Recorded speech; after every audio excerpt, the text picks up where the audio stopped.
has changed in fascinating ways. GitHub Copilot. GitHub Copilot. GitHub Copilot. GitHub Copilot. GitHub Copilot. Copilot. Copilot. Copilot. Copilot. Copilot. কিন্তু কি এই GitHub Copilot? GitHub-এর official documentation অনুযায়ী GitHub Copilot-এর সংজ্ঞাটা তারা এইভাবে দিয়েছে যে GitHub Copilot is an AI pair programmer that offers autocomplete style suggestion as you could. তো আমরা এত একাডেমিক কায়দায় যাব না, আমরা শুধুমাত্র আমাদের ভিজুয়াল স্টুডিও কোড ওপেন করব এবং তার মধ্যে যে দেখব যে GitHub Copilot দিয়ে আসলে আমরা কি কি কাজ করতে পারি। এর বাইরে আমরা কিছুই দেখব না। তো চলুন শুরু করি। GitHub Copilot ব্যবহার করতে হলে পরে আপনাকে সবার প্রথমেই একটা GitHub অ্যাকাউন্ট খুলতে হবে।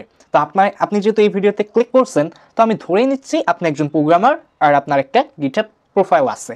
আর আপনাদের যারা নাই, যারা কেবল শুরু করছেন কিংবা বিগিনার্স আছেন, তারা চাইলে পরে GitHub-এ এই যে সাইন আপ বাটন, এখানে প্রেস করার মাধ্যমে যে রিকোয়ারমেন্টস তারা চায় সেই ফর্মগুলো ফিল আপ করার মাধ্যমে একটা খুব সহজেই GitHub প্রোফাইল তৈরি করে ফেলতে পারবেন। এবং GitHub প্রোফাইল তৈরি হয়ে যাওয়ার পরে আপনার কম্পিউটারে দ্বিতীয়ত ভিজুয়াল স্টুডিও কোড ইনস্টল থাকতে হবে। কিংবা আপনি যদি Xcode ইউজ করে থাকেন, তাহলে Xcode-এও আপনি চাইলে পরে এই GitHub Copilot ব্যবহার করতে পারবেন। এছাড়াও জুপিটার নোটবুকেও এটা সাপোর্ট করে, কোনো সমস্যা নেই। দ্বিতীয়ত, আপনাকে আপনার ভিজুয়াল স্টুডিও কোডের মধ্যে এই যে GitHub Copilot এক্সটেনশন, এটাকে ইনস্টল দিতে হবে। এইখানে আপনি যদি এক্সটেনশনের ভিতরে এসে Copilot লিখে যদি জাস্ট সার্চ করেন, তাহলে পরে আপনি GitHub Copilot পেয়ে যাবেন।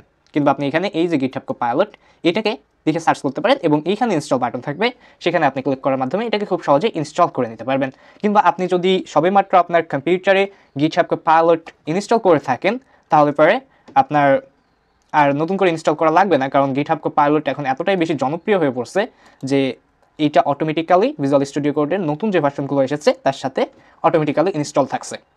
তো আমার এখানে দেখতেই পাচ্ছেন একটা index.html ফাইল আগে থেকে ক্রিয়েট করা আছে। আমরা আস্তে আস্তে সকল কোড ফাইল দেখব। তার আগে আপনাকে এইখানে আসার পর আপনার যে GitHub প্রোফাইলটা আপনি তৈরি করছিলেন, সেই প্রোফাইলটা দিয়ে আপনাকে এখানে GitHub Copilot-এ লগ ইন করে ফেলতে হবে। তো সবার প্রথমে আপনি দেখবেন যে GitHub Copilot ইনস্টল হয়েছে কিনা। GitHub Copilot ইনস্টল হয়ে যাওয়ার পরে আপনার ভিজুয়াল স্টুডিও কোডের একেবারে নিচের দিকে ডান পাশে আপনি দেখতে পাবেন এই যে এখানে এরকম একটা চিহ্ন আছে, ঠিক আছে? সেখানে যদি আপনি ক্লিক করে দেন, তাহলে পরে এখানে আপনার এরকম একটা পপ আপ চলে আসবে, আপনি এখানে এটা অ্যালাউ করে দেবেন। এরপরে বেশ কিছুক্ষণ আপনাকে ওয়েট করতে হবে। কিছুক্ষণ ওয়েট করার পর এটা অটোমেটিকলি আপনার ডিফল্ট যে ব্রাউজারটা থাকবে, সেই ব্রাউজারের মাধ্যমে আপনার GitHub অ্যাকাউন্টে নিয়ে চলে আসবে। এখানে বলে রাখি, যারা লিনাক্স ইউজার আছেন, তারা যদি ক্রোমিয়াম ব্রাউজার ইউজ করে থাকেন, তাহলে পরে এটা হবে না, আপনাদেরকে অবশ্যই ফায়ারফক্স ইউজ করতে হবে। আর যারা উইন্ডোজ কিংবা অন্য কোনো অপারেটিং সিস্টেম আছে, তাদের কোনো সমস্যা হবে না। এখানে আমি আমার যে অ্যাকাউন্টটা দিতে চাই সেই অ্যাকাউন্টটাই কন্টিনিউ করে দেবো।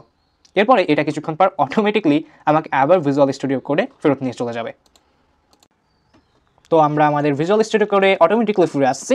এখন আমাদের এখানে বলতেছে press Ctrl+I to ask GitHub Copilot to do something। তো আমরা করি Ctrl+I। এখন আমাদের এখানে একটা অপশন চলে আসলো GitHub Copilot-কে কমান্ড দেওয়া। তো আমরা একটি কমান্ড দেখি যে give a HTML structure with 4 h1 tags। এবার যদি আমরা এই কমেন্টটা রান করাই, তাহলে পরে দেখি আমাদের GitHub Copilot আসলে কি করে। হ্যাঁ, অটোমেটিক্যালি সে কোড লেখা শুরু করে দিচ্ছে। বাহ, খুব সুন্দর। এখানে আমরা অ্যাকসেপ্টে ক্লিক করার মাধ্যমে GitHub Copilot-এর কাছ থেকে কোডটা অ্যাকসেপ্ট করে নিতে পারি। তো এই হচ্ছে আপনাদেরকে প্রথম GitHub Copilot-এর একটা ইউজেস দেখালাম। তার আগে চলুন আপনাদেরকে অন্য একটা মজার ইউজেস দেখাই। আপনি যদি এখানে দুইটা স্লাইস দেন এবং তারপর কিউ দেন, এবং কিউ দেওয়ার পর একটা কলম দিয়ে আপনার মনে যে প্রশ্ন আছে আপনি সেই প্রশ্নটা করতে পারেন। যেমন ধরেন, who is the inventor of Python. আপনি এখানে কোয়েশ্চেন করলেন এবং তারপর আপনি ইন্টার প্রেস করলেন। এরপরে আপনি এখানে দেখেন খুবই ঘোস্ট টেক্সট, এটাকে বলা হচ্ছে কি ঘোস্ট টেক্সট। এই যে খুব একটা গাঢ় নাই, এখানে কিন্তু দেখেন গুইডো ভ্যান রসম। আমরা জানি পাইথনের ইনভেন্টর বা যিনি তৈরি করেছিলেন তার নাম হচ্ছে গুইডো ভ্যান রসম। তো অটোমেটিক্যালি কিন্তু আমাদেরকে অ্যান্সার দিয়ে দিচ্ছে। এখানে আপনি যদি এর উপরে হোভার করে রাখেন মাউস, তাহলে এখানে আপনি অ্যাকসেপ্টের অপশন পাবেন। কিন্তু আপনি যদি আপনার কিবোর্ড থেকে ট্যাপ প্রেস করেন, তাহলে পরে অটোমেটিক্যালি এইটা অ্যাকসেপ্ট হয়ে যাবে। এভাবে আপনি আরও প্রশ্ন করতে পারেন। তো আমরা এখানে আরও একটা প্রশ্ন করি। যেমন ধরেন আমরা লিখতে চাচ্ছি যে how can we create a website with only HTML and CSS এরকম কিছু একটা। তো আমরা লিখি how can we create a web, ব্যাস এবার আমাদেরকে অ্যান্সারটা সাজেস্ট করবে। তো আমরা এখানে ট্যাব দিলাম ইউজিং HTML, আরও অ্যান্সার দেবে। এরকমভাবে আমরা ইউজ করতে পারি। এমনকি এখানে দেখেন সেই কিন্তু আমাদেরকে একটা ক্যাপিটাল, এখানে আমাদেরকে এটাও সাজেস্ট করতেছে, কোয়েশ্চেন আমরা কী করবো সেটাও সাজেশন করতেছে যে what is the capital of Bangladesh. তো আমরা দেখি কী দেখাই, হ্যাঁ ঢাকা। তো এর মাধ্যমে আমরা সরাসরি কোডের যে এডিটিংয়ের যে অপশন এখানে আমরা চ্যাট করতে পারবো আমাদের GitHub Copilot-এর সাথে, কোনো প্রকার ঝামেলা হবে না।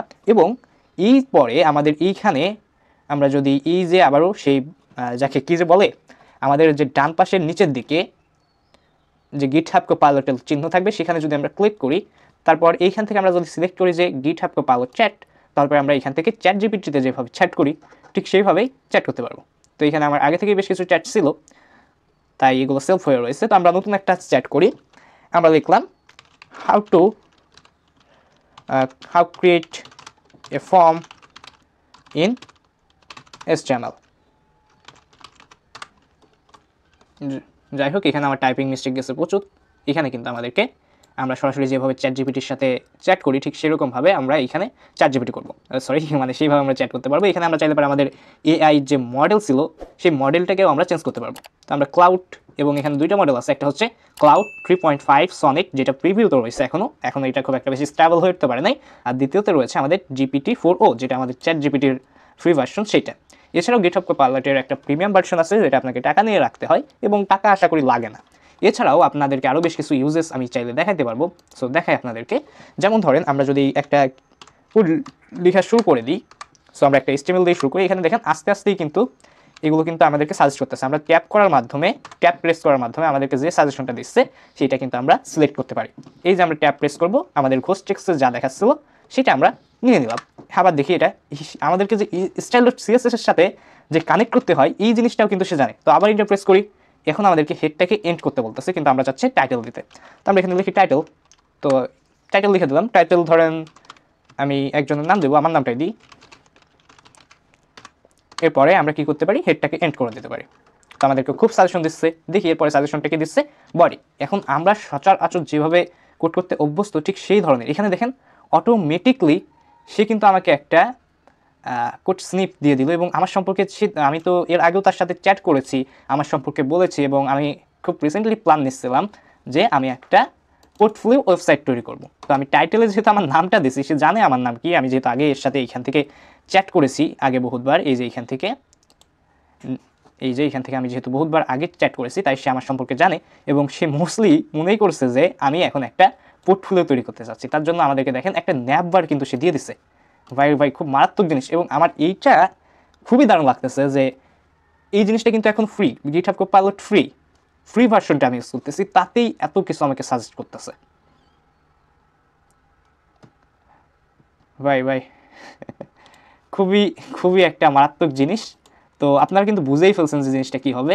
তো এছাড়া আপনাদেরকে আরও একটা ইউজ দেখাই, যেমন ধরেন আপনি এখানে GitHub কমেন্ট করতেছেন আপনার HTML-এর মধ্যে, এইভাবে আপনি ধরেন চাচ্ছেন যে একটা ফর্ম তৈরি করতে। তো আপনি এখানে লিখলেন ক্রিয়েট, আমার বানান ভুল যায় খালি create a log in form.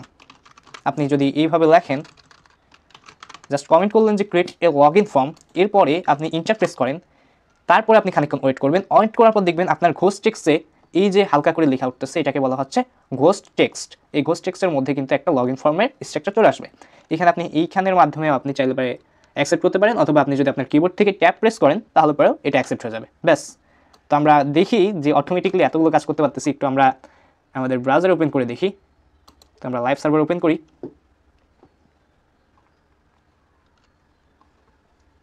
ওকে, দেখি আমাদের আউটপুট কি আসে। হ্যাঁ, দেখতে পাচ্ছেন লগ ইন ফর্মে ইউজার নেম আর পাসওয়ার্ড দিয়ে দিচ্ছে, আমার সম্পর্কে কিছু লিখছে, যদিও অনেক কিছুই ভুল লিখছে। যেমন লিখছে আমি student of computer science daffodil international university. না, আমি এত দূর যাইনি এখনও, আমি কেবল ক্লাস 10-এ পড়তেছি। যাই হোক, সে মানে যতটুকু তার আমার সম্পর্কে ধারণা হয়েছে সেই রকম আন্দাজে সে লেখা শুরু করে দিচ্ছে। এবার আমরা যদি এই পেজটাকে একটু ডিজাইন করতে চাই তাহলে পরে কেমনভাবে করতে পারি। তো আমি প্রথমে এইখান থেকে আমাদের যে ডান পাশের নিচের দিকে আবারও আমরা অপশনে ক্লিক করে চ্যাটে গেলাম। চ্যাটে গিয়ে লিখলাম যে how to design A HTML with CSS with the help of Copilot ব্র্যাকেটে লিখে দিই ইউ। এবার যদি আমরা কমেন্টটা দিই তার কাছে, দেখি সে কি বলে। To design an HTML page with CSS, you can follow this. Create HTML structure, link with CSS file, add CSS file. So এইভাবে সে কিন্তু অনেক কিছু জানাচ্ছে। তো আমরা ডকুমেন্টেশনটা এইখানে দেখেন আমাদের বর্তমানে যে এটা আছে সেই অনুযায়ী কিন্তু সে একটা style.css ফাইল সাজেশন করতেছে, কিন্তু আমরা এটা নেব না। ঠিক আছে, আমরা এখান থেকে বের হয়ে যাব এবং আমাদের ফাইল এক্সপ্লোরারে চলে যাব এবং সেখান থেকে আমরা একটা CSS ফাইল নেব। এখানে আমরা আগে থেকে CSS ফাইলের নাম দিয়েছিলাম style.css, তার জন্য আমরা এখানেও style.css দেব।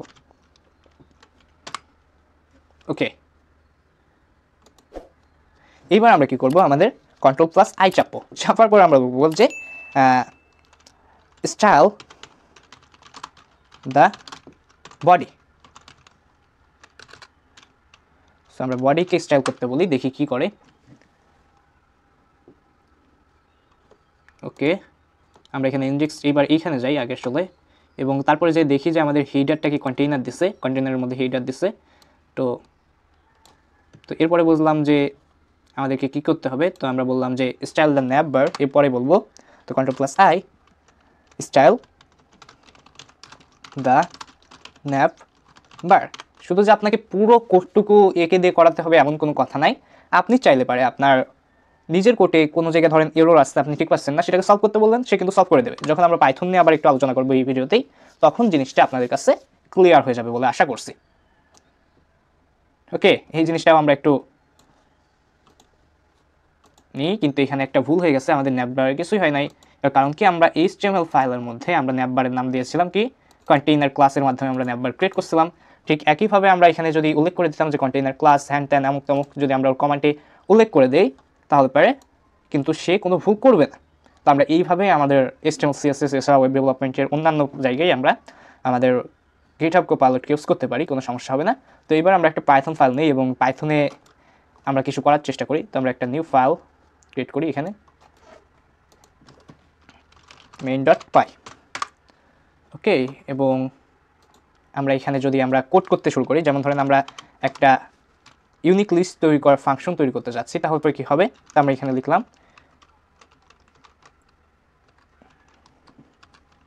যে ইউনিক লিস্ট, এবং এর মধ্যে আমরা লিস্ট নেব। তো এখানে সাজেশন দিচ্ছে, সাজেশন কিন্তু দেখেন আমরা কিন্তু সাজেশন এইটুকু আমার লাগবে না, আমি নেব না। এরপর আমি একটা ভ্যারিয়েবল ক্রিয়েট করতে চাচ্ছি ইউনিক লিস্ট। ওকে, এইভাবে কিন্তু আমি যখন কোড করব তখন কিন্তু সে আমাদেরকে সাজেশন করতে তারা থাকবে। তো আমি সাজেশনে আসলে নিয়ে যাচ্ছি বারবার, দেখি সে কি করে। ঠিক আছে, তো এবার যদি আমরা আমাদের ইউনিক লিস্টে কল করার চেষ্টা করি, দেখি কি হয়। ওকে, এবং এখানে সাজেশন দিচ্ছে। এবার যদি আমরা রান করি প্রোগ্রামটাকে, এইটার কোডটা কিন্তু আমি এখন কোডটার দিকে ভালো করে তাকাইও নাই যে ভুল গেছে না ঠিক গেছে। আমি জাস্ট দেখতেছি আমাদের AI কি করে, কোনো আউটপুট দেখাচ্ছে না। কারণ কি, কারণ হচ্ছে আমরা প্রিন্ট ফাংশন ইউজ করি নাই। তো আমরা একটু প্রিন্ট ফাংশন ইউজ করি।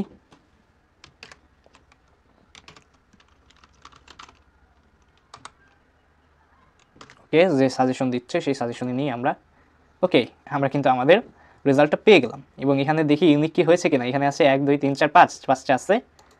অ্যান্ড এইখানে দেখেন 2 3 কিন্তু 3 4 বার আছে, অর্থাৎ আমরা কিন্তু একটা ইউনিক লিস্ট তৈরি করতে পারলাম যেখানে আমরা রিমুভ ডুপ্লিকেট করতে পারবো। তো এই জিনিসটাই আসলে আমি ভাবতেছিলাম মনে মনে, এবং আমাদের GitHub Copilot কী করলো সেই জিনিসটা বুঝেই ফেললো। খুব চমৎকার একটা বিষয়। এইভাবে আপনি যখন বড় একটা প্রজেক্ট করবেন তখন কিন্তু এটা আপনাকে অনেক অনেক বেশি হেল্প করবে। কীভাবে হেল্প করবে, যেমন ধরেন আপনাদের এখানে অনেকটা ফাংশন, এখানে ধরেন আপনি একটা স্পেস কম দিয়েছেন, তার মানে কিন্তু আপনার ইন্ডেন্টেশন এরর আসবে। আমরা যদি রান করাই তাহলে পরে দেখতে পাবো কী হলো, কাটা হয়নি মনে হয় ঠিক মতো। এইভাবে যদি আপনার কেটে যায়, ধরেন বেশি না মাত্র একটা রয়েছে, এইভাবে আপনি কয়েক জায়গায় মিস করে গেলেন, আপনার কিন্তু একটা ইন্ডেন্টেশন এরর আসবে। আর যখন আপনার এই এররটা আসবে তখন কি হবে, তখন কিন্তু আপনি অনেক বেশি ক্ষতির সম্মুখীন হবেন। কারণ এই যে এইখানে দেখেন মাত্র 7-8 লাইন কোড, এইখানে এইরকম একটা ছোট একটা ভুল ধরা আপনার কিংবা আমার পক্ষে খুব একটা কঠিন নয়। কিন্তু আমরা যখন খুব বড় একটা প্রজেক্ট নিয়ে কথা বলি, হাজার হাজার লাইন কোড থাকে, তখন হঠাৎ করে এক লাইনে যদি এরকম মিস করে যায় আমরা, তখন কিন্তু ঝামেলা হয়। আমরা কিন্তু বারবার কোডটাকে রান করাই দেখতে পারি না, তাই না? তাতে সময় অনেকটা চলে যায়। তার জন্য আমরা প্রথমে কোড করে যাই এবং আমরা মনে মনে রেজাল্টটা কল্পনা করে নিই। এই যা ধরেন বড় একটা কোডে আপনার এরকম সমস্যা হয়ে গেল, ঠিক আছে, তখন এই সমস্যার সমাধান আপনি কীভাবে করবেন? আপনার যে কোডের অংশটুকু সমস্যা আছে সেই কোডের অংশটুকু আপনাকে সিলেক্ট করে ফেলবেন, ঠিক আছে। সিলেক্ট করার পর আপনি এখানে Ctrl+I চাপবেন, আবারও Ctrl+I। এবার আমরা বলবো যে ফিক্স দ্য প্রবলেম, রান করাই। এবার দেখেন আমাদের প্রবলেমটা সে ফিক্স করে দেব। এবার রান করাই আমরা, ব্যাস আমাদের প্রোগ্রাম রান হচ্ছে।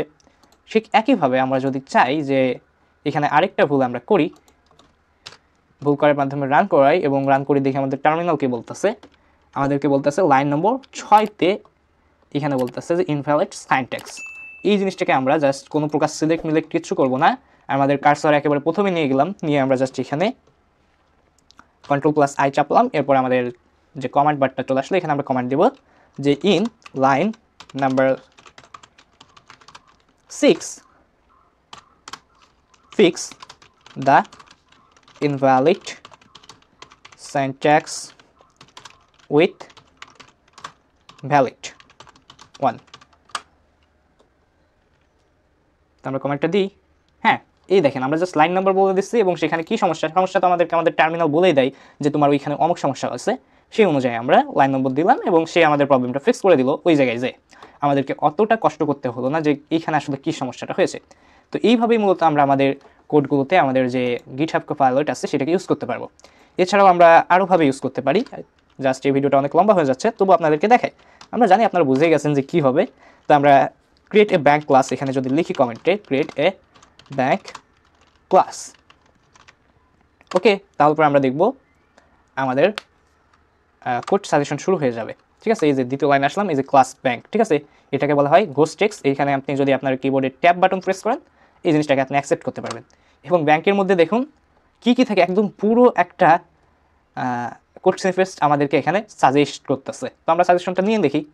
তো আমরা দেখতে পাচ্ছি যে সচরাচর আমরা যে ধরনের কোডিং প্র্যাকটিস করি আমাদের কোচি প্রোগ্রামারে, সেই ধরনের কোডিং প্র্যাকটিসগুলোর বেশ কিছু এর আগে হয়তো আমি VS কোডে রান করাইছিলাম, তার জন্য সেটা আমি ঠিক যেভাবে করছিলাম সেটা সেভ হয়ে আছে এবং এখন সেটাই আমাকে সাজেস্ট করা হচ্ছে। জিনিসটা খুব ইউজফুল হচ্ছে, বিশেষ করে যারা ওয়েব ডেভেলপার আছেন তাদেরকে অনেক সময় দেখা যাচ্ছে যে এক কাজ বারবার করতে হয়। তখন আপনার আগে কোনো একটা কাজের থেকে আপনার AI আপনার উপর নজরদারি করতেছে। যখন আপনি একই কাজ বারবার করতে যাবেন তখন কিন্তু সেই কাজটাকে আপনাকে বেশি করে সাজেস্ট করা হবে এবং আপনি খুব সহজেই অনেক কম সময়ে আপনি কাজটা করে ফেলতে পারবেন। এখন হয়তো অনেকে বলবেন যে ভাই AI এত পাওয়ারফুল, AI দিয়ে আমি করতেছি ত্যান করতেছি, এত কিছু করতে পারতেছি, তাহলে AI তো আমাদের প্রোগ্রামারদের জব খেয়েই দেবে। ভাই জব খাবে না, এআইকে আপনি শত্রু হিসেবে নয় বন্ধু হিসেবে দেখুন, কারণ বন্ধু হিসেবে দেখতেই হবে। আপনি যেমন ধরেন একই কাজ রিপিটেড করতেছেন, তখন আপনাকে কি করতে হবে? তখন ধরেন আপনি একদিনে একজনের কাজ করতে পারতেছেন কিন্তু একটা কাজ করতে পারতেছেন, কথার কথা অনেক সময় হয় না, একদিনে কাজ হয় না, কথার কথা যে আপনি একদিনে একটা কাজ করতে পারেন। এখন AI চলে আসছে, দেখেন আপনি জাস্ট কমেন্ট করতেছেন যে আমি এই কাজটা এখানে করব, ব্যাস আপনাকে এখানে সাজেস্ট করা শুরু করে দিয়েছে। যদিও আমি এখানে কোনো মিনিংফুল টেক্সট লিখি নাই, তো সেইভাবে আপনাকে সাজেস্ট করা শুরু করেছে। যেমন আমি লিখলাম যে ক্রিয়েট এ ব্রাউজার, এইখানে দেখেন আমাদেরকে সিলিনিয়াম থেকে ওয়েব ড্রাইভার নামে একটা লাইব্রেরিকে অটোমেটিক ইম্পোর্ট করার সাজেশন আমাদেরকে করতেছে। এবং আমরা যারা পাইথন সম্পর্কে জানি তারা জানি যে আমাদের যে সিলিনিয়াম লাইব্রেরিটা আছে সেটা মূলত বিভিন্ন ধরনের ওয়েব ব্রাউজার সম্পর্কিত কাজকর্ম করতে আমরা ইউজ করে থাকি। তো এইখানে দেখুন আপনার সময় কিন্তু অনেকটা বেঁচে যাচ্ছে। এআইকে আপনি বন্ধু হিসেবে দেখুন, শত্রু হিসেবে নয়। আপনি আগে দিনে একজনের কাজ করতে পারলে পরে এখন করতে পারবেন 10 জনের কাজ, আপনার সময় খুব ফাস্ট করে দিল। এবার দেখেই দেখেন অনেক কিছু এখন আপনার লেখা লাগতেছে না। এখন আপনি যদি VS কোড থেকেও যদি সাজেশন নিতে চাইতেন তাও আপনাকে এইভাবে কিছু লেখা লাগতো, তারপর আপনাকে এই যে DE লিখলে অনেক কিছু সাজেস্ট করতো আগে VS কোড। এখন GitHub Copilot আমার আগে থেকে ইনস্টল করা, তার জন্য ওইটা খুব কম কাজ করতেছে। তো আপনার একটু এক অক্ষর হলেও লেখা লাগতো যদি ভিজুয়াল স্টুডিও কোড থেকে আপনি সাজেশন নিতেন। কিন্তু আপনি যদি এইভাবে আপনি নেন সাজেশনগুলো, সেটা কিন্তু অনেক ফাস্ট হচ্ছে, তাই না? এই ফাস্ট জিনিসটাই মূলত আপনার কাজের গতিকে বাড়িয়ে দেবে, আপনার ক্লায়েন্টও খুশি থাকবে, তাড়াতাড়ি কাজ পেয়ে, এবং আপনিও অনেক বেশি আয় করতে পারবেন। এটা হচ্ছে সত্য কথা।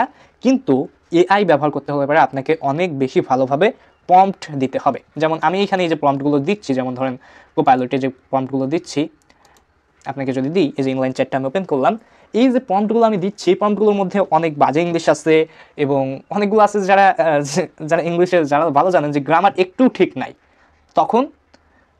তখনও কিন্তু আমি যা মনে মনে চাচ্ছি সেটা কিন্তু এআই বুঝে যাচ্ছে। কিন্তু আপনি যখন ইংলিশে কোনো প্রকার মিস্টেক থাকবে না আপনার গ্রামারে, আপনি এখানে ধরেন আমি তো 1-2 লাইনের লিখতেছি, প্রম্পট দিচ্ছি এআইকে, তাই না? আপনি যদি চান তাহলে পরে তো প্রম্পট দিতে পারেন হাজার হাজার হাজার হাজার, আপনার যত আপনার মনে আছে, যত কল্পনা আছে, আপনি জাস্ট এখানে লিখে দিয়ে এখানে আপনি দিয়ে দিবেন, ঠিক আছে? যদি আপনি এটা দিয়ে দেন তাহলে পরে এআইকে আপনি যত সুন্দর করে বলতে পারবেন যে আমি এই জিনিসটা চাই, সে আপনার জন্য তত সুন্দরভাবে এই জিনিসটা তৈরি করে দেবে। তো আপনাকে বর্তমানে যে স্কিলটা গড়তে হবে সেটা হচ্ছে আপনাকে ফান্ডামেন্টাল কনসেপ্টগুলো খুব ভালোভাবে বুঝতে হবে এবং কোথায় কি হয়, কোন জিনিসটার নাম কি, এটাকে ভ্যারিয়েবল বলে, ওইটাকে ফাংশন বলে, ওইটাকে অবজেক্ট বলে, এই জিনিসটা আপনাকে চিনতে হবে এবং ওই ফাংশন দিয়ে অমুক কাজ হইতে পারে, কিংবা আমি অমুক কাজটা আসলে করতে চাচ্ছি, এই জিনিসটা এআইকে খুব সুন্দরভাবে বলতে পারে যে স্কিল, সেটা আপনাকে বলতে হবে। যেমন এখানে আমি যা বাজে লিখছি, এখানে বলতেছে no result, please refine your input and try again. তো এরকমভাবে লিখলে হবে না। তো আশা করি এই ভিডিওটার মাধ্যমে যারা GitHub Copilot সম্পর্কে জানতেন না তারা উপকৃত হয়েছেন, অনেক বেশি গাবাই ফেলছে। তো এই ভিডিওটা পর্যন্তই, গুড বাই। এবং কোচ প্রোগ্রামারে নতুন হলে অবশ্যই সাবস্ক্রাইব করে পাশে থাকা বেল আইকনটি বাজিয়ে দিতে পারেন, যেহেতু আপনারা প্রোগ্রামার অনেক এই ধরনের নতুন টিপস অ্যান্ড ট্রিক্স নিয়ে আসবো। এবং ভিডিওটা দেখে ভালো লাগলে পরে অবশ্যই লাইক করে দিতে পারেন।